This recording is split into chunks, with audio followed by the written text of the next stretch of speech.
ምንጊዜም ሚዲያ የዕለቱ ጉዳይ ከመጽሐፍት ገበታ ከአድማጮች መድረክ መስታወት የቅዳሜ ወጎችና የተወልደ እንግዳ መደበኛ ዝግጅቶቻችን ናቸው።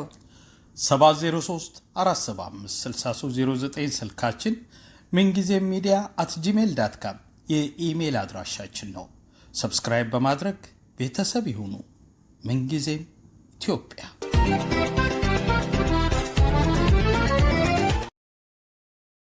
ሰላም ጤና ይስጥልን ተመልካቾቻችን፣ የጥር 30 2018 ዓ.ም የቅዳሜ ወጎች ዝግጅታችን በተከታዩ የሀብተ ሚካኤል ደምሴ ዜማ ተጀመረ።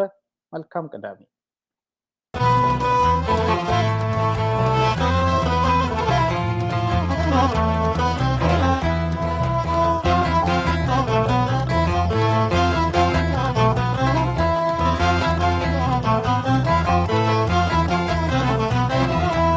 ከላላ ሰንደላዋ የኔዘካታ ሰላው እንታልኝ እንጂ ታጫውተኝ እንጂ ወሎ ያፈራ ሲለኝ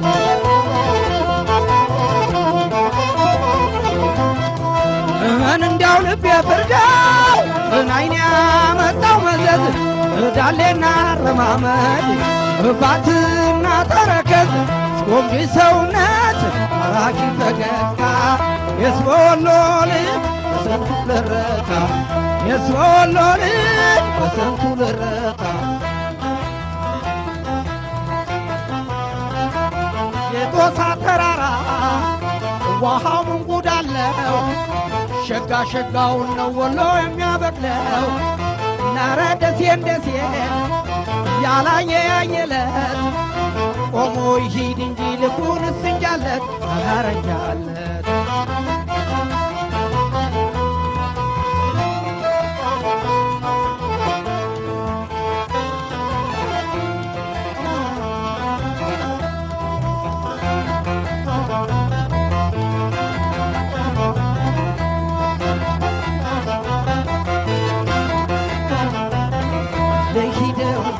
ጓዘውጂ ልቤ ከሳይ ማሩ ለላይ አይናማ ይቶ የኔቡ ነገር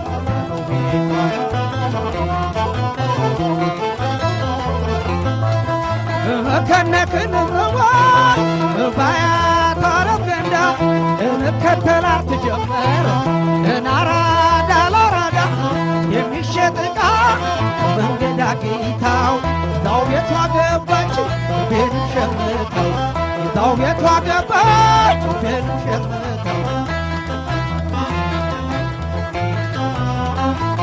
ከዳሌዋ ሊደርስ ፀጉሯ ያለው ዘንበል የጁናት ወልደያ ቦረናና ትበል ድክምክም ያልኩላት እንደው ለሷ ብቻ አባስልናት ባቲ ወረይኑ ኮምቦልቻ ወይ ኮምቦልቻ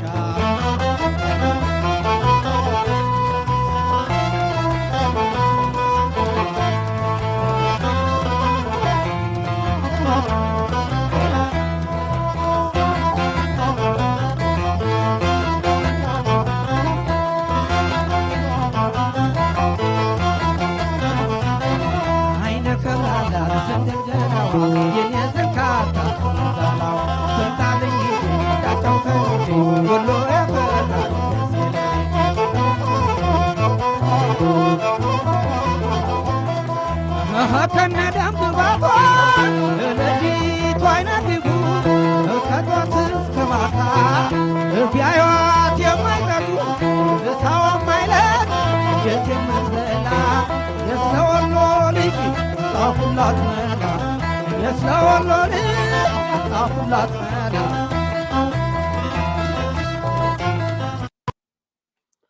አድማጭ ተመልካቾቻችን በሀብተ ሚካኤል ደምሴ ተወዳጅ ዜማ የዛሬ የቅዳሜ ወጎች ዝግጅታችን ተጀምሯል።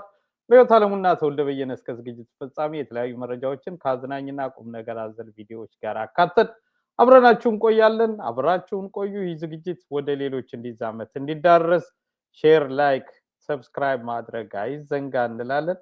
ሕይወት ሰላምታ ይላስቀድም። ሰላም ብያለሁ ታቦር፣ አንተንም አድማጮችንም መልካም የቅዳሜ ወጎች ይሆንልን። አሜን። ዛሬም እንደተለመደው የተለያዩ መረጃዎችን ከአዝናኝና ቁም ነገር አዘል ቪዲዮዎች ጋር አካተን ቆይታ እናደርጋለን። ወደ ቀዳሚው ስናመራ ትራምፕ ሰው መቀመጫዬን እንደሚለው ማለት ከመኖሪያችን እነሳለን። እንግዲህ ፕሬዚዳንት ትራምፕ ከተመረጡ ወዲህ የምንኖርበትን የታላቋን አሜሪካ ብቻ ሳይሆን የዓለምን ሁኔታ ሁሉ በተለያየ መልኩ አነጋጋሪ እንዲሆን ካደረጉ መሪዎች ዋነኛው ሆነዋል። ከዚህ ጋር ተያይዞ ደግሞ እንግዲህ በተለይ በቀደምት የአሜሪካ ፕሬዚዳንቶች እና ሌሎች ተያያዥ ጉዳዮች ላይ የሰጧቸው አስተያየቶች፣ ሀሳቦች እያነጋገሩ ነው። በዋነኛነት እንግዲህ በኋላ ላይም አንዳንድ ከኛ ሀገር ጉዳይ ጋር የሚያያዙ ማለት ከትራምፕ ወደ ራፕ የምንሄድበት አጋጣሚ ሊኖር ይችላልና ዞሮ ዞሮ ከሳቸው መጀመር አለብን። ሪዮት ወደ እሳቸው ቀዳሚ መረጃ እናምራ። እንግዲህ ያለፈው ሳምንት ከአድማጮቻችን ጋር ከትሬቨር ኖዋ ጋር በተያያዘ ስንጨዋወት ነበር። የባርቤዶሷን ጠቅላይ ሚኒስትር ሚያ ሞቶሊ ጋራ ኢትዮጵያን እንደው እንዴት አድርገው ሲገልጿት እንደነበረ በማንሳት እና እንግዲህ ትሬቨር ኖዋ ከዛ በኋላ የሰጠው ደግሞ አስተያየት ነበረ። ግራሚ አዋርድ ላይ በትራምፕ ቀልዶ ነበረ። ከዚሁ ከጄፍሪ ኤፕስቲን ጋራ በተያያዘ እያንዳንዱ አርቲስት እንዴት አድርጎ ግራሚን እንደሚፈልግ ትራምፕ ግሪንላንድን የሚፈልጉትን ያህል ነው ነገሩ። አሁን የኤፕስቲን አይላንድ የለም ስለዚህ አይነት ነገር ብሎ በቃ ከሰዋለው። በፊት እንግዲህ የተለመደ ነበረ አሜሪካ ውስጥ ምንም በመሪ ላይ ቀልደ የሚመጣ ነገር ምናምን የለም አይደለም። እንደዚህ አይነት ትልልቅ ኮሜዲያን ማንም የፈለገውን ብሎ የሚኖርበት ሀገር ነበር። አሁን ይሄ ነገር እንግዲህ እየተለወጠ ነው። ያው ፍርድ ቤት እገትረዋለሁ እያሉ ነው፣ እንገናኝ እያሉ ነው። እና እሱ ነው እንግዲህ አንደኛው በዚህ ሳምንት ውስጥ ያለው ከትራምፕ ጋር በተያያዘ። ሌላው ደግሞ በጣም አነጋጋሪ የሆነ በጣም አሳዛኝ የሆነ ያው በምስሉ ላይ የሚታየውን አይነት የለጠፉት ነበረ። እንግዲህ ሜም ነው ይሄ በኤአይ የተሰራ ያው ከሌላ ቦታ ተወስዶ እንግዲህ ማለት ነው። አሁን አንስተውታል። ባራክ ኦባማ እና ሚሼል ኦባማን እንደ ዝንጀሮ የሚያሳይ ቪዲዮ ያለበት የስክሪን ሪካርድ ነበረ ፕሬዚዳንት ትራምፕ ያጋሩት እና ይሄ እንግዲህ አንድ ተራ የሚባል ሰው እንኳን ቢያደርገው በጣም የሚገርም ነገር ግን በአሜሪካ ፕሬዚዳንት ደረጃ እንደዚህ ግልጥ ብሎ ዘረኝነት ሲታይ የሚገርም ነው የተባለ ያው መነጋገሪያ የሆነ ነገር ነው። እሱን ለማስተባበልም የተለያየ ነገር የሚሉት ይሄ ጀስት የቀልድ ሜም እኮ ነው። የተለያዩ እንስሳትን አድርጎ እንደ አንበሳ ፕሬዚዳንት ትራምፕ ሆነው የሚታዩበት እና ዲሞክራቶችን ለመተቸት ምናምን የተሰራ አይነት ነገር ነው እንጂ ከዘረኝነት ጋር አያያዝም በሚል እሳቸው አካባቢ ያሉ ሰዎች ሊያስተባብሉላቸው የሞከሩት ነገር አለ። ነገር ግን በጣም ከፍተኛ ቁጣን የቀሰቀሰ ነው እና በትሩዝ አካውንታቸው ያጋሩት በ2020 የፕሬዚዳንት ምርጫ ይገባኛል ጥያቄ ላይ ያተኮረ ነው። እንግዲህ ነገሩ የሚነጋገሩት ነገር እንግዲህ በእንስሳት መልክ የተመሰሉት ማለት ነው የተለያዩ መሪዎች። ይሄኛው ቁጣ የቀሰቀሰው ክፍል እንግዲህ የቀድሞ ፕሬዚዳንት ባራክ ኦባማ እና የቀድሞ ፕሬዚዳንት ቀዳማዊት እመቤት ሚሼል ኦባማ ፊታቸው ላይ በዝንጀሮ ተደርጎ የሚያሳይ ምስል የሚታይበት አፍታ ነው እንግዲህ እና ይሄንን ዘረኝነት በተለይም ደግሞ የጥቁሮች ወር እየተባለ በሚከበረው በዚህ በየካቲት በሚታሰበው ላይ መሆኑ የበለጠ መነጋገሪያ ያደረገው ጉዳይ ነው። እንዳልኩት እንግዲህ እሳቸው አካባቢ ያሉ ሰዎች ለምሳሌ እንደዚሁ የተነሱት ሀሳቦች ውስጥ የተወሰኑትን ለማንሳት ያህል ነው። የፕሬስ ሴክሬታሪ ካሮላይን ሌቪት ይዘቱ የኢንተርኔት ሜም ቪዲዮ ነው። የሚሰነዘረው ትችትም ከዘረኝነት ጋር በተያያዘ እንደዚሁ ዝም ብሎ አላስፈላጊ የሆነ ፌክ የሆነ ቁጣ ነው አይነት ነገር ለማለትም የሞከሩም አሉ። በዛም ሆነ በዚህ ብቻ ለማንኛውም ፕሬዚዳንት ትራምፕ አነጋጋሪነታቸው ቀጥሏል። ለማስተባበል በማይመች መልኩ ይሄ ጥቁሮችን ብዙ ጊዜ ከዚህ ከዝንጀሮ ጋር እየተያያዘ የሚሳልበት የዘረኛ ጥቃት የሚሰነዘርበት መገለጫ የሆነ ነገር ስለሆነ በምንም ማስተባበል አይቻልም በሚል እየተነሳባቸው ያለ ነገር አለ። እጅግ አድርጎ ደግሞ የሚያሳዝን ጉዳይ ነው። እንግዲህ አንዱ ይሄ ነው። የሚገርም ነው የምልሽ ሪዮት ሰልጥናለች የዓለም አውራ ሆናለች የምትባለው እና ትልቅ የሰው ልጅ መብቶች ከበሩባታል የምትባል ሀገር ናት አሜሪካ። በዋነኛነት ይሄ የቆዳ ልዩነትን በዚህ አይነት አመለካከት ይዞ የመዝለቅ ጉዳይ የዛሬ አይደለም የቆየ እና የገነገነ ችግር ያለባቸው እንዳሉ የሚታወቅ ነው። ለሳቸው መመረጥ እንደው ዋናው አንዱ አጋጣሚ በዛ ስሜት ውስጥ ያሉ በርካታ ደጋፊዎች ስላሏቸው ነው መገለጫ ነው ብለው የሚከራከሩ አሉ። ምክንያቱም የሳቸው አመለካከትና ሐሳብ ቢሆን ብቻ ውጤታማ ሊሆኑ አይችሉም። ሐሳቡን የሚመርጡትና የሚደግፉትም ስላሉ ነው። እንግዲህ ፕሬዚዳንት ኦባማም ይሁኑ ሚሼል ኦባማ በታሪክ አጋጣሚ ያገኙትን ኃላፊነት በቻሉት መጠን ውጤታማ ሆነው አሳይተው አልፈውበታል። ምልሽ ይሄ ሁሉ ጫና ይሄ ሁሉ ስድብና ማዋረድ አሁን በፕሬዚዳንት ትራምፕ የተገለጸው በተለያየ መልኩ አጋጥሟቸው ያለፉ ሰዎች ናቸው ብዬ አስባለሁ። በግሌ ግን ጥንካሬያቸውን ደግሞ በውጤታቸው አጽፈው አልፈዋል። በዋነኛነት እንግዲህ ኢናጉሬሽኑ ላይ ካልተገኙት መካከል ሚሼል ኦባማ አንዷ ናቸውና ምናልባት ለእንዲህ አይነት ሰው እውቅና መስጠት በራሱ አልተቀበሉት ይሆን ወይ የሚል ጥያቄ የሚያስነሳ ይመስለኛል። ዞሮ ዞሮ ግን ዝንጀሮን ብቻ ከጥቁር ጋር የማገናኘት ነገር ለምን እንዴት የሚለው ብዙ የሚያነጋግር ይመስለኛል። ማለት ተፈጥሮ የሰጠችን የጋራ የሆኑ ብዙ እንስሳትና አራዊት አሉ። ይሄ ጥቁር መገለጫ ነው፣ ይሄ ነጭ ነው፣ ይሄ የኢንዲያ ነው የሚለው ነገር ለምን ተመረጠ የሚለው በራሱ የሚያነጋግር ይመስለኛል። ዞሮ ዞሮ ሪዮት እሳቸው ግን አነጋጋሪነቱን ስለሚፈልጉት በማንኛውም መልኩ በዚህም በሌሎችም ሐሳቦቻቸው ጫፍ የረገጡ ነገሮችን ሲያራምዱ እንደቆዩ ወደፊትም እንደሚያራምዱ እስካሁን ከመጡት አንፃር ያሳያል የሚለውን ለማከል ነው። ወደ አንቺ ልመለስ። እንግዲህ ቪዲዮ ማንሳት ብቻ ሳይሆን ይቅርታ መጠየቅ አለባቸው በሚል የተለያዩ ሰዎች አስተያየታቸውን እየሰነዘሩ ነው። የራሳቸው ደጋፊ የነበሩ ሰዎች ሳይቀር ያፈሩበት ጉዳይ ነው።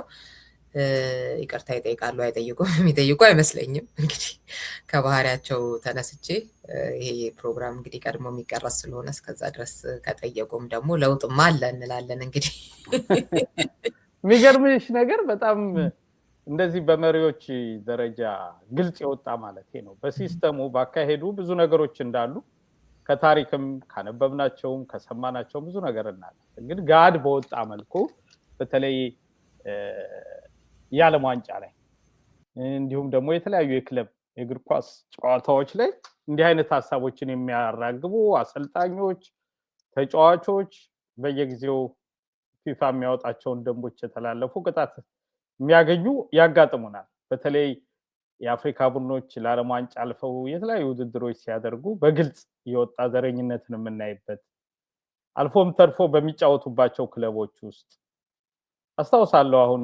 የ1994 የዓለም ዋንጫ ይመስለኛል ካሜሮን ከጀርመን ጋር ስትጫወት በጣም እንደዚህ ጽንፍ የረገጠ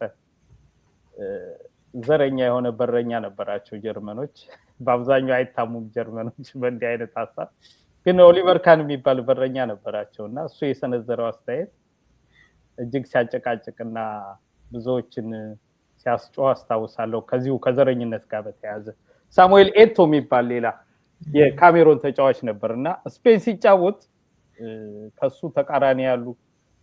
ክለብ ተቃራኒ ያሉ ደጋፊዎች እሱ ጎል ሲያገባ ሙዝ ይወረውሩበታል ምናምን። እሱም ግን ያም ለምን እንደሚደረግ ስለገባው የእግር ኳስ ብሽሽቅን ተቀብሎ ወደ እነሱ ልጦ ሙዙን በልቶ ምልክት ሰጣቸው። ያው ውጤቱን ወደ መቀየር ይሄዳል እና እግር ኳስ ላይ ብዙ ጊዜ እንዳልኩሽ ሌሎችም ሁኔታዎች ላይ የሚከሰቱ እንዲህ አይነት ችግሮች አሉ። ግን በዋነኛነት እግር ኳስ ላይ ስፖርታዊ ውድድሮች ላይ በጉል ይወጡ ነበር። አሁን እንዳልኩሽ እንግዲህ እድሜ ለትራምፕ እንበልን በመሪ ደረጃ እንዲህ እያደረጉ ነው ለማለት ነው።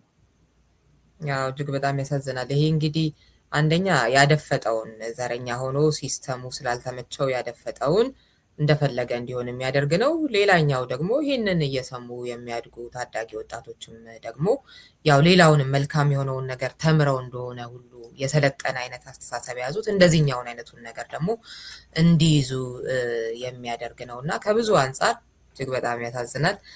ለማንኛውም በሌላ ፕሮግራም እንመለስ ይሆናል። ወደ ሌላው የቅዳሜ ወጎች መረጃችን እንለፍ። በጣም ጥሩ።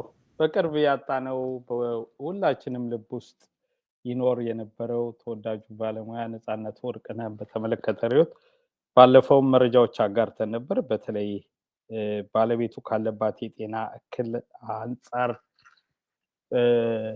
እሷንና ልጆቹን በኃላፊነት ፍቅራችንንም ኃላፊነታችንም የመወጣት ግዴታችን ምን ላይ ነው የሚለው የተከፈተ ጎፈንድሚ ነበር እና በስክሪኑ ላይ እየታየ ባለው የባንክ አካውንት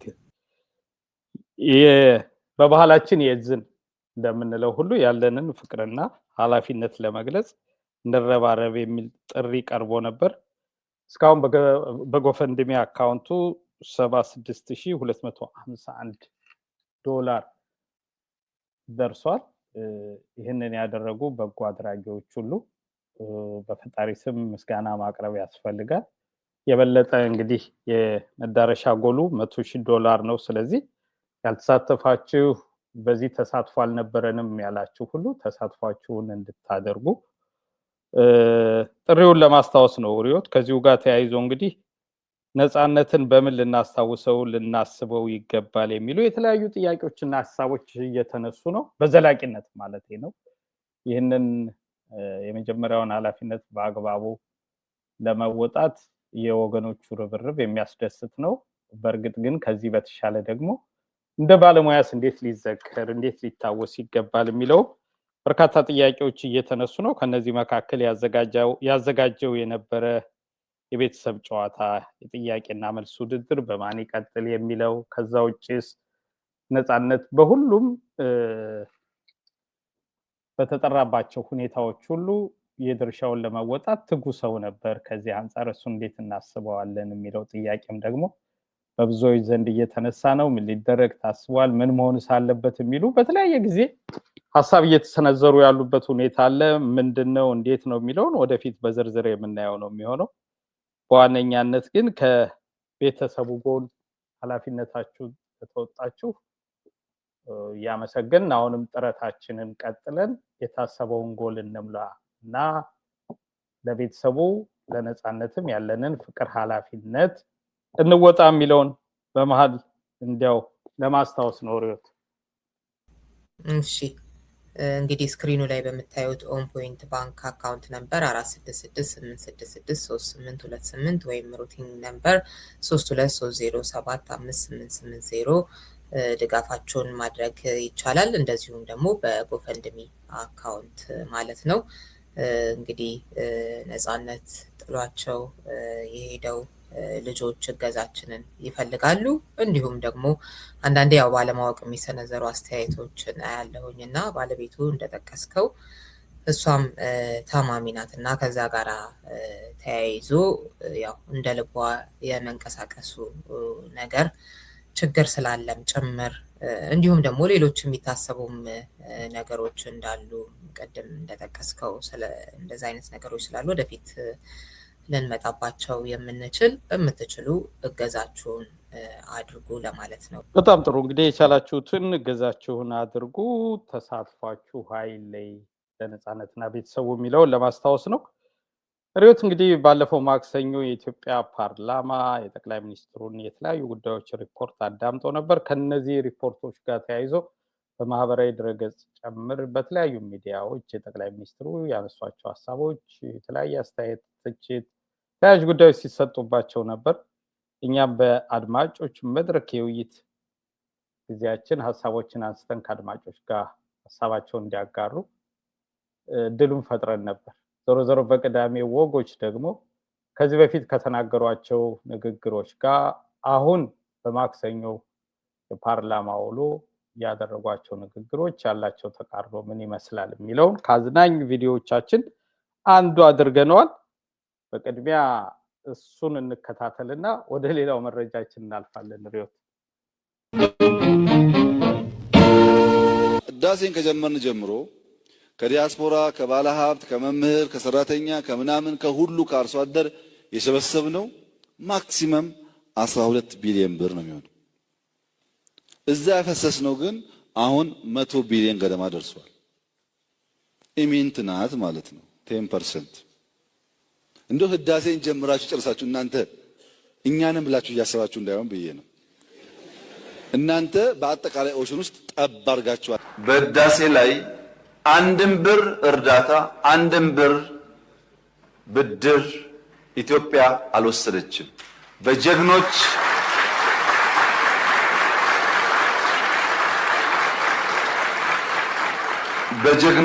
ኢትዮጵያውያን ቁርጠኛ አቋም በሀገር ውስጥም በሀገር ውጭ ያሉም ኢትዮጵያውያን በቁርጠኝነት ጨክነው በጋራ ቆመው ስለሰሩ የተከወነ ፕሮጀክት ነው። የኤርትራ መንግስት ከኢትዮጵያ ህዝብና መንግስት ጋር ቆሞ የኛ ወታደር ጥቃት ሲደርስበት አብሮ የቆመበትን ጊዜ በከፍተኛ አድናቆትና ክብር ነው የምናየው። ይሄ መቼም ታሪክ የሚሽረው ጉዳይ አይደለም።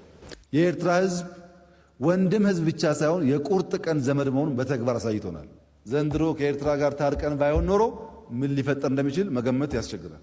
ጁንታው የተከበረውን የኢትዮጵያ መከላከያ ሰራዊት አዋርዶ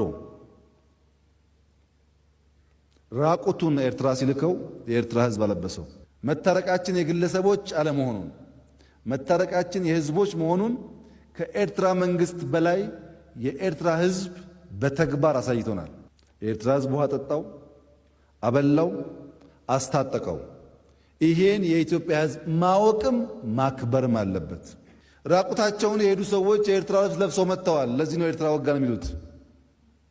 እንግዲህ ራቁት አንዋጋም መቼም።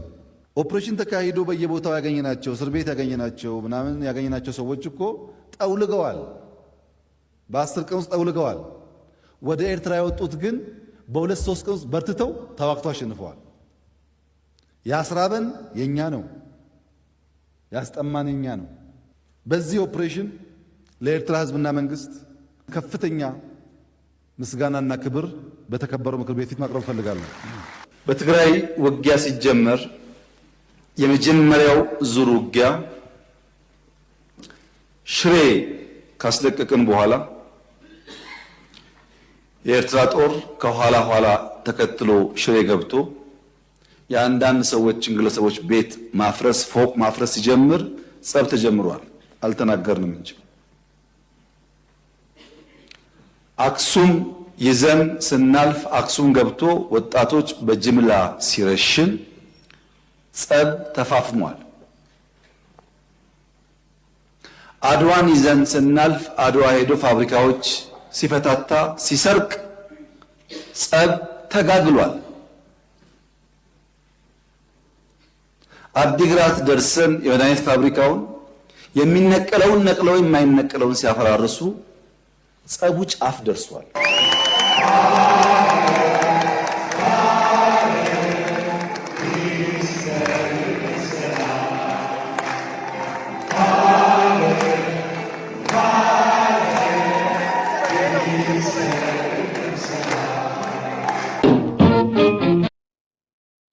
አድማጭ ተመልካቾቻችን እየተከታተላችሁ ያላችሁት የቅዳሜ ወጎች ዝግጅታችን ነው። ከምንጊዜ ሚዲያ ቀደም ሲል ጠቅላይ ሚኒስትር አብይ አህመድ ባለፈው ማክሰኞ ለፓርላማ ያደረጉትን ንግግር ተከትሎ ከዚህ በፊት ካደረጓቸው ንግግሮቻቸው ጋር ያላቸውን ተቃርኖ በአዝናኝ ቪዲዮዎች የቃኘንበት ነበር። እንዴት አገኛችሁት? በጽሁፍ መልእክት ሀሳባችሁን ልታጋሩን ትችላላችሁ። እስከ ዝግጅቱ ፍጻሜ ርዕዮት ዓለሙና ተወልደ በየነ በጋራ እያስተናገድናችሁ አብረን እንዘልቃለን። ርዕዮት ወደ አንቺ ልመለስ። እሺ እንግዲህ ጠቅላይ ሚኒስትሩ መነጋገሪያ የሚሆኑ አጀንዳዎችን በመስጠት ረገድ በጣም የተሳካላቸው ናቸው እና ይሄኛው ደግሞ ከሌላውም ጊዜ በበለጠ ሁኔታ መነጋገሪያ ሆኗል። በአንድ ጊዜ የተለያዩ ጉዳዮች ስለተነኩ እንደገናም ደግሞ ህወሓት እዚህ ጋር ኤርትራ አለ፣ የህዳሴው ጉድብ አለ፣ የወልቃይት ጉዳይ አለ፣ በጣም ብዙ ጉዳዮች አሉ። በሌላ በኩል ደግሞ ከዚህ ቀደም ያው አብሯቸው የነበሩትም አሁን በተቃራኒ የቆሙትም ብዙዎች ናቸው። ያንን ተከትሎም እንደገና የኢሹዎቹ አይነትም ትንሽ ጠጠርም አለ መሰለኝ። ከሌላውም ጊዜ ከፍ ያለ ይመስለኛል ይሄኛው አይደለ? አይ ከባድም ነው። በየጊዜው ለእሳቸው አመራር ወይም አስተዳደር የሚጠቅመውን ነገር በወሰኑ ቁጥር አብረው የሚለዋወጡት ነገር ለታሪክም ለሀገርም እጅግ ፈታኝና አጣብቂኝ የሚሆኑ ጉዳዮች አሏቸው። ስለዚህ የጉዳዮቹ ወሳኝነት ምልሽ የተከፈለባቸው ዋጋዎች ትናንት ካሉት እውነት አሁን ደግሞ አወጣሁት ወደሚሉት የራሳቸው ሌላ እውነት የሚሸጋገሩበትና ለእሳቸው ጥቅም ወይም ስልጣን መጠበቂያ ሌላም ስያሜ ስጭ ከዛ አንጻር ከባዶችም ናቸው። የእሳቸው በየጊዜው እንደፈለጉት የመሆን ነገር እንዳለ ሆኖ ማለት ነው። ከዛ አንጻር ይመስለኛል ያሰላለፉ ልዩነትና አሁንም ባሉት አቆች ሁሉም ወደ የራሱ ካምፕ የመጓተቱ ነገር እንደተጠበቀ ሆኖ እንዳልኩሽ ከህወሓት ጋር በተደረገው ጦርነት ፌደራል መንግስት አደረሰ የሚባለው ጥፋት ውድመት እንደተጠበቀ ሆኖ የኤርትራ መንግስት ደግሞ እንዲያግዝ ተለምኖም ተፈቅዶም ተጋብዞ የተለያየ አስተያየት ይሰጥበት በዋነኛነት ገብቶ ያደረሰው ጥፋት ውድመት አለ የሚል ነው አሁን መጨረሻ ያነሱት። ከዛ በፊት ደግሞ ምስጋናና በፓርላማ ቀርበው ያደረገውን ውለታ በዝርዝር መግለጽ ነው። ስለዚህ ሁለት እውነት የለም፣ አንዱ ነው እውነት ሊሆን የሚችለው ወይ የማክሰኞ ዕለት ነው ወይ ከዚህ በፊት ሲነግሩን የነበረው ነገር። ከዛ አንጻር ነው ብዙ ውዝግብ የሚያስነሳው የሚለውን ነው ምልሽ። የቅዳሜ ወጎች ስለሆነ በመዝናኛ መልኩ አቀረብ ነው እንጂ በሌላ መልኩ ማቅረብ እንችላለን። በዋነኛነት ማለት ለምን እንዴት የሚለውን ተቃላይ ሁኔታ እንግዲህ የሆነ አንዳንዴ ከዚህ ጋር ተያይዞ የሆነ ወቅት ሰዎች አግባብ የሆነ ምስጋና ነው ወይ የሚሰጣቸው፣ ከዛስ በኋላ አግባብ የሆነ ትችት ነው ወይ ዋናው ቁም ነገር አይደል? ያኔ አብረህ ስለነበርክ እነዚህ ሁሉ ነገሮች አሁን ተደረገ የምትላቸውን ነገሮች ሁሉ ሲደረጉ ምስጋና ብቻ ሌላ ነገር ሳትል አቅርበህ አሁን ስትል ልክ ነው የሚነሳ ጥያቄ አለ። በሌላ በኩል ያው አቶ ገዱን ልክ ነበር ዝም አላልኩም አይነት ነገር ለማለት ደግሞ የቀረበ ነበር። እሱም በራሱ ሌላ ጉዳይ አስነስቷል። የዶክተር ገዱም ምላሽ ያው የዶክተር ገዱም ያው የራሳቸውን ፖለቲካ የሰሩበት ነው። በዚህ መሀል እውነት ይጨፈለቃል በግራም በቀኝም ማለት ነው። እንዳልከው የቅዳሜ ወጎች ስለሆነ ብዙ በሌሎች ፕሮግራሞች ስለሄድንበትም አስፈላጊ ከሆነ ስለምንሄድበትም አሁን ብዙ ማለት ባያስፈልግም፣ ግን ተቃርኖ እዚህ ውስጥ ምስጋና አልገባም አይነት ነገር ዩኒፎርም የእሱ ስለተለበሰ ነው ራቁታችንን አንዋጋ እንጂ ተብሎ ከዛ በኋላ ደግሞ ይህንን አድርጓል ሲባል ያው የሚፈጠር ጥያቄ ሪዮት እንዲያው አሁን እኮ የቅዳሜ ወጎች ስለሆነ ነው እንደ ኢሹ ይዘነው በሌላ ፕሮግራም ከመጣን ብዙ የምንነጋገርበት ነገር አለ ከነ ራሳቸው ፋክትና ማስረጃ መቼ እንዴት በኋላስ ከዛስ እንደኛው ዙር ሁለተኛው ዙር ሶስተኛው ዙር እያልን የምንናሳቸው ነገሮች ሁሉ ይኖራሉ። የእሳቸውን አንደበትና የፓርላማ ውሎ ብቻ ተከትለን ማለት ነው ትክክለኛውን ነገር ተቃርኗቸውን ከሌላ ተቃርኗቸው ውጭ በዚህ ጉዳይ እንኳን ብቻ ማለት ነው። ግን ዞሮ አሁን በየጊዜው ከምናቀርበው የቅዳሜ ወጎች መዝናኛነት ወይ ማስቂኝነት አንፃር የተወሰነውና ያቀረበው በዋነኛነት የተደረጉ ነገሮች ሁሉ ከዚህ በፊትም በተለያዩ ጉዳዮች የተደረጉት ፋክት በሆኑ በራሳቸው ንግግሮች ማረጋገጥ ይቻላል። የሌሎቻችንን ድካምና ልፋት አይጠይቅም ባይ ነው።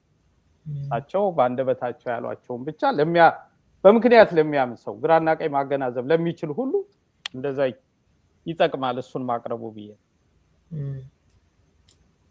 ልክ ነው። እንግዲህ ያሳዘኙ የኢትዮጵያ ፖለቲካ ገጽታ ነው። የኢትዮጵያ ብቻ አይደለም በእርግጥ ያው ይህን ተመሳሳዩን ወስደ አይነቱ መጠኑ ምናምን ሊለያይ ይችላል እንጂ ለብዙ ተቋሚዎች ብትወስደው ለሻዕቢያን ብትወስደው ትላንት ምን ሲባባሉ ነበረ ዛሬ ምን እየተባባሉ ነው የሚለው ነገር ይሰራል። ግን አንዳንድ ጊዜ ምንድነው ሁሉንም በተመሳሳይ ነገር የማታየው ደግሞ ማን ነው እዛ ውስጥ ትላንት ሲል የነበረውን ነገር ዛሬ የቀየረው ወይንም ደግሞ እውነታውን የካደው ምናምን ብለህ ደግሞ ልትመዝንና ደረጃ ልታወጣላቸው ምናምን ትችላለህ። ነገር ግን በአብዛኛው ግን ምንድነው እየታየ ያለው ያው ቅድም እንዳልኩት ዶክተር ገዱን ጨምሮ ትላንትና አብረው ብዙ ነገር ያደረጉትን ነገር ዛሬ አንዱ ለሌላው መግፋት አይነቱን ነገር ታያለህ እና አይ ያ ብቻ ሳይሆን በዋነኛነት ሌላውን ለማንጻት ሌላውን ለማቆሸሽ እኮ አይደለም እንግዲህ ትልቁን ድርሻና ኃላፊነት የሚወስደው መንግስት ነው በምንም ጉዳይ ቢሆን አውራው እሱ ስለሆነ የሀገሪቱን ዜጎች የመጠበቅ ኃላፊነት ስላለበት በቡድን በመናምን የሚለው ሌላውን ጽጽር በሌላ ደረጃ የሚመጣ ነው በዋነኛነት ስናስብ ሁላችንም የቤተሰብ ያህል የመጠበቅ ኃላፊነት ግን የመንግስት ነው ድርንም ጠላል በምን መልኩ እንዴት በተለይ ዜጎቹን በተመለከተ በዛ በነበራቸው ኃላፊነት በየደረጃቸው ነከሌ ድርሻ ይወስዳሉ አስኬድ ይችላል ያንድ ሰው ፈላጭና ቆራጭነት ምን ያህል ነው በአገሪቱ አሰራር አሁን ባለው ሁኔታ ሱኑም ግምት ውስጥ መክተት ያስፈልጋል በዋነኛነት እና አሁን አቶ ጌታቸው እና አቶ ጻድቃን ከሳቸው ጎን ስለነበሩ ሻቢያ ወንጀለኛ ነው አሁን አቶ ገዱ ሌሎችም ደግሞ ሌላ ግንባር ላይ ስላሉ የኢትዮጵያ መንግስት ብቻ ወንጀለኛ ነው የሚል ንጽጽር ውስጥ አይደለም እኔ በዋነኛነት እንደ ዜጋ እንደ ሀገር እንደ መሪ ለአንድ ጉዳይ ኃላፊነት ስንወስድ ማን ነው ትልቁ ድርሻ ባለቤት የሚለው ነው በዋነኛነት ያኔ የግለሰቦች ግንኙነት ነው ብለው የተቹ ነበሩ እሳቸው ግን አይደለም በእኔና በኢሳያስ ብቻ የሆነ ግንኙነት አይደለም ህዝቡ በጋህዳ ሳይቶናል ይላሉ በግልጽ ህዝብ ለህዝብ አይነት እንዲሆን ፍቅር እንዲኖር ተሰርቷል አይነት ሁሉም ምላሽ የሰጡበትን ጉዳይ ነው አሁን ጭራሽ ሌላ መልክ እንዲይዝ ደግሞ አሁን ለስልጣናቸው ለሌላ አስተዳደራቸውም ስጋት የሆነ ህብረት ይፈጠራል ሲሉ የማቀባት ወይም ሌላ ነገር አሁን ሻቢያ ልክ ነው ኢትዮጵያ መንግስት ልክ አይደለም ህወሓት ነው ትክክሉ አይደለም በዋነኛነት አገሪቱ የገባችበት ችግርና ፈተና ግን በዋነኛነት የዚህ መንግስት ኃላፊነት ጥፋት በራሱ በመሪው አንደበት ምን ይመስላል ነው ፋክቱ ስለዚህ እሱም በሌላ በማቃውን ከቅዳሜ ወጎች እየወጣ ነገራችን ላይ ስለዚህ እሱን ብናስብ ጥሩ ነው ወደ ቀጣዩና አብራሪዎት ከዚህ ጋር በተያያዘ ሳይሆን ደግሞ ባሉ በዲኤምቪ እና አካባቢው ካሉ የበጎ ምግባር ተግባሮች የፊታችን ማክሰኞ ሙዚቀኛ መኩሪያ አያሌው ወጣት ሙዚቀኛ ነው በገጠመው የካንሰር ህመም ችግር የወገኖቹን ድጋፍና እርዳታ ይሻል አሁን በአገር ቤት ነው የሚገኘው ጸበልን ጨምሮ የተለያዩ የመዳኛ መንገዶችን እየሞካከረ ነው ያለው ከዚህ አንፃር የሙያ አጋሮቹ የፊታችን ማክሰኞ ፌብሩዋሪ 10 የተዘጋጀ የሙዚቃ ዝግጅት አለ ከዛም ጎን ለጎን ማገዝና መደገፍ ለሚፈልጉ ሁሉ የባንክ አካውንት ቁጥርና የዘል ቁጥር ተቀምጧል እሱም በተመለከተ ሪዮት አድራሻና የባንክ አካውንቱን በስክሪኑ ላይ የሚታየው ነው የባንክ አካውንቱ እንዲሁም ደግሞ በዘልም የምትረዱበት ቁጥር አለ እሱንም እንነግራቸዋለን የፊታችን ማክሰኞ ፌብሩዋሪ 10 በዝግጅቱ ላይ ተገኝታችሁ የሙያ አጋሮቹም ወዳጅ አድናቂዎቹም የተቻላችሁትን እንድታደርጉ ነው በዋነኛነት ጥሪው ሪዮት አድራሻውንና ከባንክና ከዘል ቁጥር ጋር የተያያዘው እግለጭላቸው እሺ እንግዲህ የፊታችን ማክሰኞ ማለትም ፌብሩዋሪ 10 8 ሰዓት ላይ ሻምፒየን ኪችን ዲሲ በሚገኘው ማለት ነው የተዘጋጀው ፕሮግራም ላይ ታድማችሁ የወዳጅነት ኃላፊነታችሁን እንድትወጡ የቀረበ ጥሪ ነው ሌላ ደግሞ በዛ ፕሮግራም ላይ መገኘት የማትችሉ ማገዣ መንገዶች ስክሪኑ ላይ የምታዩት በኢትዮጵያ ንግድ ባንክ 100426860288 ፈለቁ አያሌው በሚል ወይንም ደግሞ በ70388997982 መኩሪያ አያሌው በዘልና በካሻፕ መጠቀም ትችላላችሁ ማለት ነው አድማጭ ተመልካቾቻችን የቻላችሁት ማለትም በዲኤምቪ እና አካባቢው የምትገኙ በተጠቀሰው ቀንና ሰዓት ቦታው ላይ በመገኘት እየተዝናናችሁ ይህንን ወገናችሁን ደግፉ በዛን ቀን የማትችሉ ደግሞ በተጠቀሰው የባንክ አካውንትና የዘል ቁጥር የቻላችሁትን በማገዝ ወገናዊ ድጋፋችሁን አሳዩ እንላለን የቅዳሜ ወጎች ዝግጅታችን ይቀጥላል ሪዮት አለሙና ተወልደ በየነ ከተለያዩ መረጃዎችና አዝናኝና ቁም ነገር አዘል ዝግጅቶች ጋር አብረናችሁ እንቆያለን በቀጣይነት በሙዚቃ አንሳቅን ተከታትለን እንመለስ በዛሬው በሙዚቃ አንሳቅ ዝግጅታችን ሁለት ፍቅረኛሞች በዘፈን ተገጣጥሞ የሚያደርጉትን ጭቅጭቅ እንሰማለን። እሷ ማልኩኝ እንዳልጠላ ስትለው እሱ ደግሞ አትማይ በስሜም በኔም ይላታል። ለምን? ምላሹን ከዝግጅቱ ጭቅጭቁ ቀጠለ። ቢማርከኝ ፍቅር ቢማርከኝ ገላ ማልኩኝ እንዳልጠላ ማልኩኝ እንዳልጠላ ማልኩኝ እንዳልጠላ አትማይ አትማይ አትማይ በስሜም በኔ ለምን ጠላሁሽ ጠላሁሽ ጠላሁሽ ጠላሁሽ በምኔ በምኔ በምኔ በምኔ በግቢም በደጅም ሰው ያወራብሻል ሰው ያወራብሻል ምን አሉ ሰሞኑን ምን አሉ ምን አሉ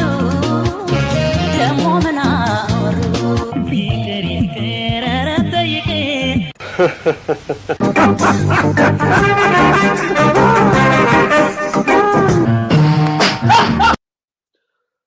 የቅዳሜ ወጎች ዝግጅታችን እንደቀጠለ ነው። የዚህ ሳምንት በሙዚቃ አንሳቅ ዝግጅታችን የሁለት ፍቅረኛሞችን አለመግባባት ዘፈኖች ተቆራርጠው ሲገጣጠሙ ትርጉም በሚሰጡበት መንገድ ቃኝተን ተመለስን። እንዴት አገኛችሁት? ሀሳብና አስተያየታችሁን እንደተለመደው በጽሁፍ መልእክት አጋሩን። ሪዮት ወደ ቀጣዩ ዝግጅታችን ስናመራ ልጅ ሚካኤል በአዲስ አልበም እየመጣ ነው። እንግዲህ ከምን ልጀምር እያለ ነው። እውነቱን ነው። ከምን ልጀምር? አራተኛ የሙዚቃ አልበሙ ነው። እንግዲህ ሂፕሆፕ የሙዚቃ ስልትን በተመለከተ ለኢትዮጵያ ካስተዋወቁት አንዱ ነው። በዋነኛነት ግን ያው ሂፕሆፕ የኢትዮጵያ ሙዚቃ አካል እንዲሆን ጥረት ካደረጉት ዋነኞቹ እኛንን የሚል ውዝግብም ሲነሳ ስሙ ይነሳል። እሱን እኔ ብዬ አላቅም ነው የሚለው። ነገር ግን ቴዲዮን ጨምሮ ቴዲዮን ነኝ ኢትዮጵያ ሕዝብ ያስተዋወቁት ልጅ ሚካኤል አይደለም የሚል የተለያዩ ጊዜ የሚነሱ ውዝግቦች አሉ። ምናልባት የዚህ ስልት አቀንቃኞች በዚህ በሰለጠነው ዓለም አሜሪካንን ጨምሮ በዚህ የሙዚቃ ስልት የሚታወቁ ድምፃውያን በእንዲህ አይነት ነገሮች ይታወቁ ነበር ከዚህ ቀደምና ስታይሉም ሲወሰድ ከነጭቅጭቃቸው የተወሰደ ይመስለኛል በእኔ የግል አመለካከት። ዞሮ ዞሮ ሂፕሆፕን ለኢትዮጵያ ሙዚቃ በማስተዋወቅ ራፕንም ይሁን ቀደም ያሉ የሙዚቃ ስራዎቻችን ላይ ብዙ ድርሻ ያላቸው ሰዎች አሉ እንደኔ ምርምርና ጥናት። አሁን ጉዳይ እሱ ላይ የማተኮር አይደለም። ሌላ ጊዜ እመለስበታለሁ ማን እንዴት ጀመረው የሚለው። ዞሮ ዞሮ አሁን ከጠቀስናቸው ሁለቱ ድምፃውያን ቀደም ያሉትም ሌሎች ስብስብ ቡድኖችም ነበሩ። በተለይ ከሐዋሳ የመጡ ቶኪቻውን ጨምሮ የተለያዩ ድምፃውያን የተሰባሰቡበት ሜሴንጀርስ የሚባሉ ቡድኖች ነበሩ። ሌሎችም ከጋሞ የመጡና ስያሜያቸውን በዛ አካባቢ ስም ያደረጉም ስብስብ ቡድኖች ነበሩ። እንዲህ አይነት ሂፕሆፕ የሚመስሉ ስልቶችን የማስተዋወቅ የራሳቸውን ሙከራ ያደረጉ ማለት ይቻላል። ዞሮ ዞሮ አሁን ከዚህ ከልጅ ሚካኤል አዲስ አልበም ነገ በይፋ ተመርቆ ወደ አድማጭ ይደርሳል ከሚለው ዜና ጎን ለጎን ሂፕሆፕ ሲነሳ እንዲያው የነ ልጅ ሚካኤል የነ ቴዲዮ አሁን የገለጽኳቸው ቶኪቻውን ጨምሮ ደግሞ ሌሎችም ስብስብ የየራሳቸውን ጠባብ ግሩፕ ፈጥረው የሞካከሩ ቡድኖች ነበሩ። ቴዲዮ ሄዶ እዚህ ደርሷል። ከዛ ቀደም ያለም እኮ ነበር። ስለ ማስረጃ ካወራን ቀደም ወዳለው በጣም ወደ ራቀው ከመምጣቴ በፊት ማለት ነውና አንድ ማስረጃ ላቅርብ።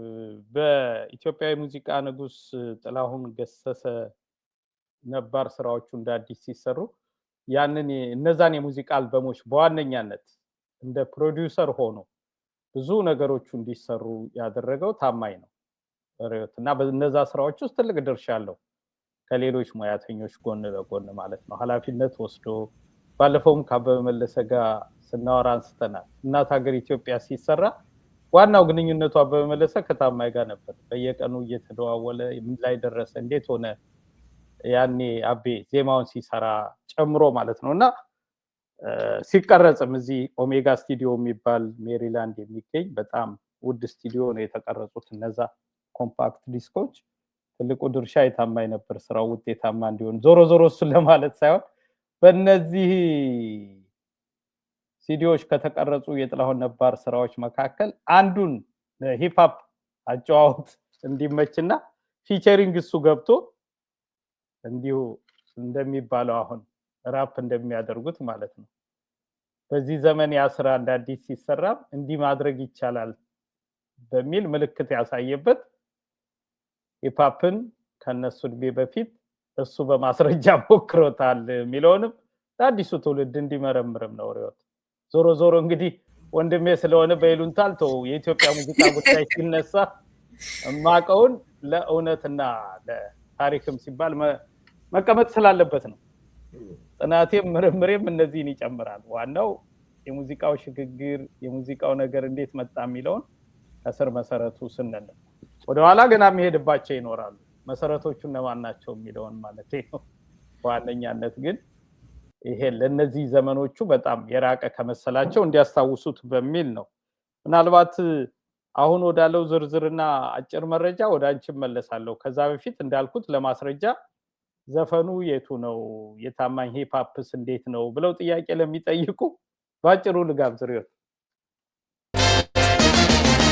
ለፍተን ደክመን ያቆምነው የልጅነት ቅርሳችን ብናረጅ ብንሞትም ከቶ አይፈርስም ቤታችን። ሸረሪት ድር ቢያገራ ግቢው ሙጃ ቢበቅል የሚኖር ነው ዘላለም ማፈስ ማሰብ ለየቅል። የደሃ ጎጇችን በጽናት የታጠረው እምነት ነው መሰረቱ ፍቅር ነው የፈጠረው። ምሰሶ ጠንካራ ነው ጣራው ከላይ ቢያፈስም እኛ እያለን በሕይወት ቤታችን ቀርቦ አይፈርስም።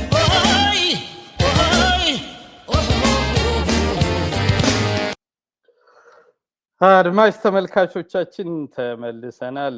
ቀደም ሲል የኢትዮጵያው ሙዚቃ ንጉስ ጥላሁን ገሰሰ ቆየት ያሉ ስራዎቹን በአዲስ መልክ በሲዲ ባስቀረጸበት ወቅት አይፈርስም በተባለው ተወዳጅ ስራ ውስጥ ሂፕ-ሆፕ በመጫወት የታማኝን ተሳትፎ የሚያስቃኘውን ክፍል ነው የጋበዝናችሁ። ለምርምርና ለታሪክ ከፈለጋችሁ ማስረጃውን እንድትጋሩ ማለት ነው። ሂፕ-ሆፕ ማን ጀመረው? ለትውልዱ ጥያቄ የማን ጀመረው ጉዳይ ከምን ጀምረን ምክንያት በማድረግ ጀመረው እያልኩ አይደለም፣ ግን ቀደም ያለው እሱ እንደነበረ አይ ነው። ልጅ ሚካኤል ይሄው ጥያቄ ተነስቶለት የመለሰው ነበር። እሱ ላልብጠን እንምጣ እስኪ። ሁለተኛው ጥያቄ ሂፕ-ሆፕን እዚህ ሀገር ማን ጀመረው የሚለው ነው። እዚህ ውስጥ እኔ ጀመርኩት የሚለው ፉክክር ረጅም ጊዜ ሆኖታል ሲመጣ። በእርግጠኝነት ግን ቴዲ መልሼ ብነግርህ እኔ ስል አልሰማኸኝም። እኔ ስል የሰማኸኝ አይመስለኝም። ያው ግን ብዙ ጊዜ የዚች ክርክር ነገር ላይ እኔ ስሜ ይጠራል። የጀመሩ ልጆች አሉ፣ መስመሩን ያስተካከሉ ልጆች አሉ። ከዚህ በፊትም ተናግሬያቸዋለሁ ብዙ ሚዲያዎች ላይ። የእነሱ ልጆች ጥረት እኛ አሁን ላለንበት ጊዜ ላይ ነው ያደረሰንና ከኛ በፊት የነበሩ ልጆች አሉ፣ በጣም ብዙ ልጆች። መሴንጀርስ የሚባሉ ልጆች ነበሩ፣ ማድ ቦይዝ የሚባሉ ነበሩ፣ አበሻ ፌኖሜናዝ የሚባሉ፣ ከውጭ ደግሞ አቢሲኒያ ቦይዝ የሚባሉ ነበሩ። ከዛ ደግሞ ወደ ሀገር ደግሞ ሲመጣ ደግሞ ጋሞ ቦይዝ የሚባሉ ልጆች ነበሩ። በግልም እንደዚህ የሚሰሩ ልጆች ነበሩ። እዛ መካከል እንግዲህ እኔም ኤቢሲ የሚባል ግሩፕ ነበረኝ። ከዛ ደግሞ ስሙን ብጠራ ያው ቅድም ጌቱም የጠራ ወዳጃችንም አለ። እሺ እነ ቴዲም ሰርተዋል በራሳቸው መንገድና በራሳቸው አካሄድ። ማን ነው የጀመረው ለሚባለው እንግዲህ ከኛ በላይ መናገር ያለባቸው ከኛ በላይ የነበሩት ልጆች ናቸው። ለምሳሌ አሁን የጠራኋቸው መሴንጀርስ፣ ማድ ቦይዝ የሚባሉ ልጆች፣ አበሻ ፌኖሜና የሚባሉት ልጆች ወንድሞቻችን እነሱ ናቸው ያስተካከሉት። ስለዚህ እነሱ ቢጠየቁ እነሱ ሞር የሚመልሱት ይመስለኛል። ግን ማነው የጀመረው ከሚባል ይልቅ እኔ ይሻላለሁ ፉክክሩ እያደረ እየጋለ መጣ በሚባል ቢስተካከል ተመራጭነት አለ ይመስለኛል። የሚቀጥለው ጊዜ እነሱ ስታገኛቸው እነሱ የምጠይቃቸው ይህን መልስ የምታገኝ ይመስለኛል። ከዛ በተረፈ ይሄ አልበም እንግዲህ እንዲህ እያለ ነው እንግዲህ የመለሰው። ለማንኛውም ዛሬ ያው ይሄ ቀደም ብሎ የሚቀረጽ ፕሮግራም ስለሆነ ይሄኔ ተለቆ ይሆናል ብዬ አስባለሁኝ። የልጅ ሚካኤል 4ኛ አልበም ከምን ልጀምር ለገበያ ይውላል። በሁን አንተ ሙሉና ዲጄ ሚላ የተቀናበረ ነው። እንግዲህ ኮምኮሙትና ደግሞ እናወራበታለን ሲመቸን። አዎ ከምን ልጀምር ብሏል እንግዲህ ልጅ ሚካኤል በ4ኛ አልበሙ ስሙትና ያላችሁ። በነገራችን ላይ ሁን አንተ ሙሉ በርካታ የሙዚቃ አልበሞችን ያቀናበረ ቆየት ያለ የሙዚቃ አቀናባሪ ነው። በተለያዩ ባንዶችም ከነ ኤልያስ መልካ፣ ከነ ዳንኤል ክንደያ፣ ከነ አማኑኤል ይልማ ጋር በጋራ በርካታ ሙዚቃዎችንም ሰርተዋል። በተለያዩ የሙዚቃ ባንዶች ውስጥ በመሳተፍ ማለት ነው። እንግዲህ ይሄ የልጅ ሚካኤልም አልበም ጥሩ ይሆናል ብለን ተስፋ እናደርጋለን። መልካም እድል እንመኛለን። እንግዲህ ልጅ ሚካኤል ዞሮ ከምን ልጀምር ብሏል። ስለዚህ ከምን እንደሚጀምር ከአልበሙ በኋላ ይነግረናል የሚል ተስፋ አለን። መረጃው ይሄን ይመስል ነበር። አድማጭ ተመልካቾቻችን በዋነኛነት ከልጅ ሚካኤል እና ከጆኒ ራጋም ጋር ተያይዞ ሲነሳ የነበረ ነገር አለ። ባለፈው ሳምንት ኤግዚቢሽን ማዕከል የሙዚቃ ዝግጅት ነበራቸውና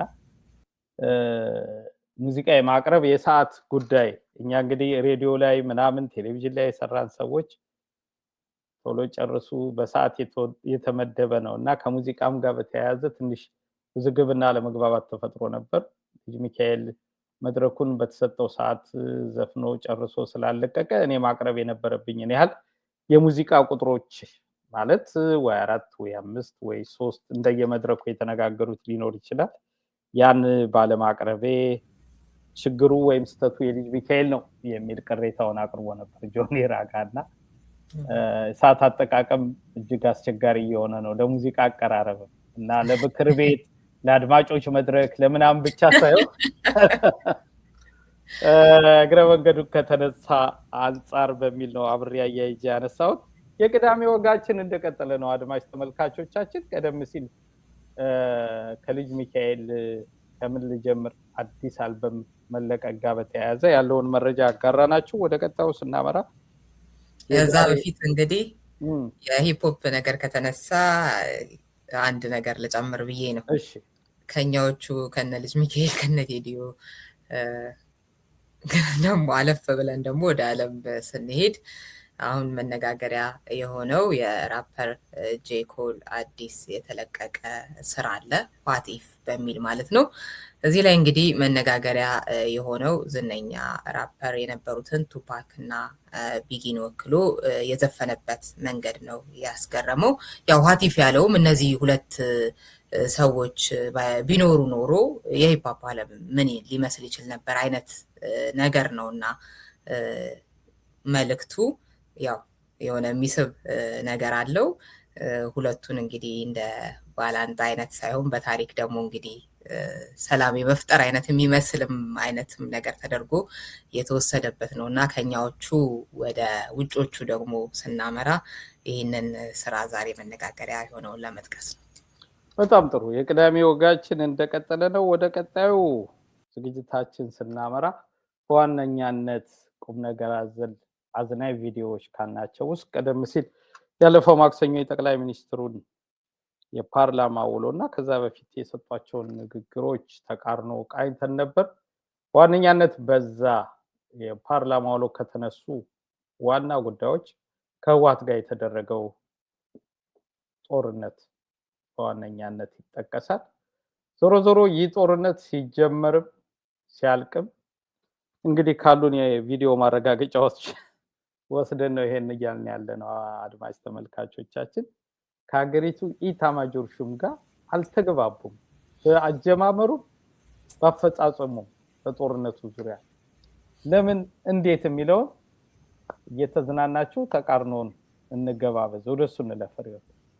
አንድ ሀገር አምባሳደር ስሙን አልጠቅስም ግጭት ከመፈጠሩ በፊት ወደ መቀሌ ሄዶ ደብረጽዮን ያነጋግረዋል። እባክህን ዲስካሌት አድርጉት ይሄንን ጉዳይ ይቅር የግጭት ብሎ እና የመለሰለት መልስ አትቸገር፣ እኛ 2 ሳምንት 3 ሳምንት አይፈጅብንም ካሸነፍናቸው በኋላ ድርድር እናደርጋለን የሚል ደብረጽዮን ራሱ አንፈልግም ጦርነት አንፈልግም እንደውም ጦርነት እንድንገባ በጣም የሚፈልጉ የሚጥሩ የሚገፋፉ አሉ እኛ አትችሉም ተው ብለን ተጨነናቸው ነው ምናምን ብሎ ነበር እና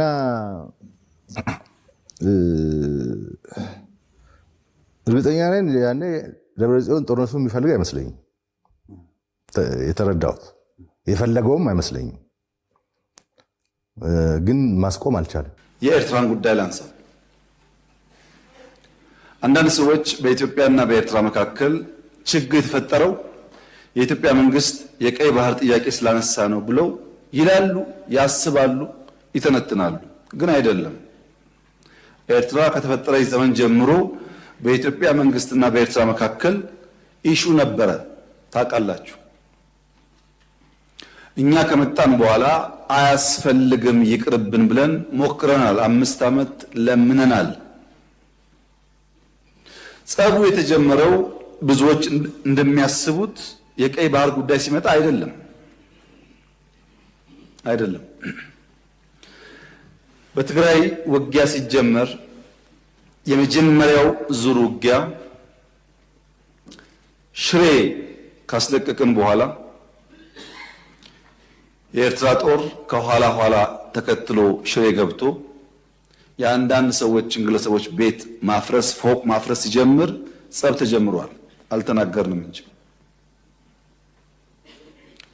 አክሱም ይዘን ስናልፍ አክሱም ገብቶ ወጣቶች በጅምላ ሲረሽን ጸብ ተፋፍሟል አድዋን ይዘን ስናልፍ አድዋ ሄዶ ፋብሪካዎች ሲፈታታ ሲሰርቅ ጸብ ተጋግሏል አዲግራት ደርሰን የመድኃኒት ፋብሪካውን የሚነቀለውን ነቅለው የማይነቀለውን ሲያፈራርሱ ጸቡ ጫፍ ደርሷል ጥፋት የሰራው ራሱ ቲፒኤልኤፍ ነው የሻዕቢያ ሰራዊት በዚያ ሳልፍ ተኩስ ከፈተባቸው በሲቪሎች ማለት ነው ሰራዊቱ በዛ ሲያልፍ የሻዕቢያ ተኩስ ከፈተባቸው ምን አድርጎ ከተማ ውስጥ ሚሊሻ ምናምን የታጠቀ ምናምን ሰክስጎ ማለት ነው ልክ እንደ ደፈጣ አይነት ማለት ነው ይሄን ያደረገው ደግሞ ከተማ ውስጥ ነው እነሱ ደግሞ ለመከላከል ብለው እከሌ አለዩ እርምጃ ወስደዋል ይሄ ነው የነበረው በየቤቱ እየገቡ ታን የተባለ ነገር በየቤቱ እየገቡ የሚለው አይደለም በቃ ከተማ አይደለ ተተኮሰበት ግብረ መልስ ሲሰጥ ከተማ ውስጥ ሰው ብዛት ስለሚኖር እንትን አድርጓል ጉዳት ደርሷል ያ ጉዳት እንዲደርስ ሆን ተብሎ ነው የተሰራው በሰላም የሚሄድ ሰራዊት ላይ ታጣቂ አደራጅተ ከተማ ውስጥ አስገብተ ተኩስ ከከፈትክ ምን ያርግ ታዲያ ሰራዊቱ ራሱን መከላከል አለበት ለመከላከል ደግሞ ማን ነው የታጠቀው ማን ነው ያልታጠቀው ብሎ ለመለየት ከባድ ነው እና እርምጃ የወሰዱባቸውን ሰዎች ላይ እርምጃ ወስደዋል ከዛ የሸሸው ያፈገፈገው ተከትለው እርምጃ ወስደዋል በዚህ መሃል ሰላማዊ ሰዎችም ጉዳት ሊደርስባቸው ይችላል አድማጭ ተመልካቾቻችን የቅዳሜ ወጎች ዝግጅታችን ውስጥ ተከታተሉ የነበረው ቀደም ሲል እንግዲህ ከህወሓት ጋር በተደረገው ጦርነት ሲጀመርም ጦርነቱ ሲያልቅም ጠቅላይ ሚኒስትሩና ኤታማዦር ሹሙ የነበራቸው ተቃርኖ ምን ይመስላል በጥቂቱ ቃኝተን ተመለስን ሐሳባችሁን በጽሁፍ መልእክት ታጋሩን ትችላላችሁ ሪዮት አለሙና ተወልደ በየነ በጋራ ስናስተናግዳችሁ ቆየን በነገ የዕለት ሰንበት ዝግጅታችን የተወልደ እንግዳ እንደተለመደው በዋሽንግተን ዲሲ ሰዓት አቆጣጠር 10 ሰዓት ኤኤም ላይ ይቀርባል የአድማጮች መድረክ ዝግጅታችን ደግሞ 11 ኤኤም እንደተለመደው የሚቀርብ ነው የሚሆነው ሪዮት የምንጨምሪው ካለ ጨምሪና የተወሰነ ሐሳብና አስተያየት ዝግጅታችን እንቋጭ እሺ እንግዲህ አንድ ሌላ ተጨማሪ አጀንዳ የምንጨምርበት መሆኑ እንደተጠበቀ ሆኖ የዶክተር ገዱን ምላሽ ባለፈው እንግዲህ የፓርላማ ውሎውን በተመለከተ ከአድማጮቻችን ጋር ተነጋግረናል እዛ ላይ የቀረበ ጥያቄ ነበረ ለዶክተር ገዱ በጠቅላይ ሚኒስትር አብይና ለዛ ያው ምላሽ ስለሰጡ እሱን ደግሞ እንዴት እንዳገኙት አድማጮቻችን የምንነጋገር ይሆናል ማለት ነው። በጣም ጥሩ አድማጭ ተመልካቾቻችን፣ በዋነኛነት እንግዲህ የአድማጮች መድረክ ዝግጅታችን አንዱ ትኩረት የዶክተር ገዱ ምላሽን በተመለከተ ይሆናል። በፓርላማ ባለፈው ማክሰኞ ጠቅላይ ሚኒስትር አብይ አህመድ ከሰጡት የምስክርነት ማለት ለምስክርነት ጠርተዋቸው ነበር ለማተባቸው ይመስክሩ በሚል ስለዚህ አቶ ገዱ ደግሞ ማቀው ይሄንን ነው በሚል በጽሁፍ አጋርተዋል ምላሻቸውን። ከዚህ አንፃር የእናንተን ሐሳብና አስተያየት ምናስተናግድ ነው የሚሆነው። በተጨማሪ እንደ ሁኔታው የሚጨመር አንድ መወያያ ርዕስ ይኖራል። አንዱ ግን ቀደም ሲል የጠቀስነው ነው የሚሆነው። በነገ የዕለት ሰንበት ዝግጅታችን በድጋሚ እስክንገናኝ ይህን ዝግጅት ሼርና ላይክ በማድረግ ወደ ሌላ ላዛመታችሁ ላዳረሳችሁ ሰብስክራይብ በማድረግ ቤተሰብ ለሆናችሁ በዘል በካሻፕ በሱፐር ስቲከርና በጎፈንድሚ ለሚዲያው መጠናከር የቻላችሁትን ላገዛችሁ ሁሉ ምስጋናችን ከልብ ነው። የቅዳሜ ወጋችን በዚህ ተጠናቋል። በዕለት ሰንበት ዝግጅታችን ነገ እስክንገናኝ ጤና ይስጥልን።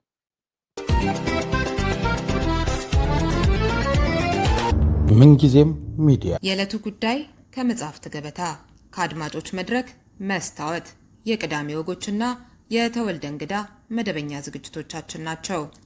703 475 6309 ስልካችን፣ ምንጊዜም ሚዲያ @gmail.com የኢሜል አድራሻችን ነው።